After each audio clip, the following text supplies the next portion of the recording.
White House shuts down questions on collapse of Hunter Biden plea deal. I don't have anything to share. The judge presiding over Hunter's case did not accept the plea agreement, questioning its constitutionality. White House Press Secretary Karine Jean-Pierre repeatedly shut down questions from reporters concerning the collapse of Hunter Biden's plea deal during Wednesday's daily press briefing. Jean-Pierre began the briefing by attempting to preemptively encourage reporters not to ask questions related to Hunter's ongoing legal issues, by stating he is a private citizen and this was a personal matter for him, and directed questions to his legal representation. It didn't work. Have the president and his attorneys been in touch with Hunter's legal team today? And have they been keeping tabs on the proceedings? One reporter asked. Look, I don't have anything to share. I would refer you to, on this particular issue, I would refer you to Hunter's representative. I would refer you to the Department of Justice. I don't have anything to share beyond on what I shared at the top of this briefing, Jean-Pierre responded. The reporter noted it was extremely rare for such a high-profile plea deal to fall apart, and asked if President Biden felt federal prosecutors in the case has acted appropriately and competently. This was an independent investigation that was overseen by the Department of Justice. As we've been very clear, they are independent. We give them the space to do their work. We believe in the rule of law. I just don't have anything else to share on this. I would refer you to the Department of Justice.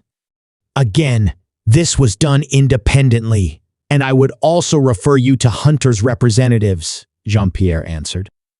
Another reporter noted President Biden's steadfast support for stricter gun laws throughout his political career and asked if he believes someone who is charged with possessing a firearm illegally should be prosecuted to the fullest extent of the law, referencing Hunter.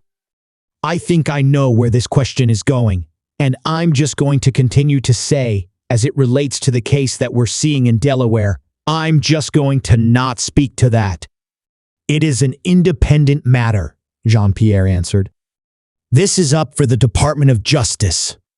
Even with the question that you're asking me, it's one of those legal criminal matters, and it's up to that process, that legal process. I'm just not going to speak to it here, she said. The reporter pressed Jean-Pierre, noting Biden's previous work on gun legislation and his comments on getting illegal firearms off of our streets. So when someone possesses one illegally, what does the president believe should happen today? The reporter asked. The president has been very clear.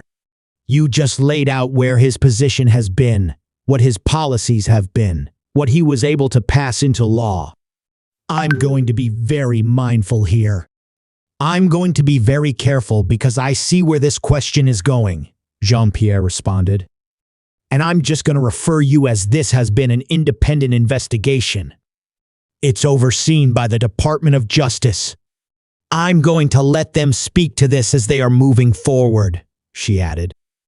Hunter Biden's plea deal fell apart during his first court appearance earlier in the day, leading to his not guilty pleas as federal prosecutors confirmed the president's son is still under federal investigation.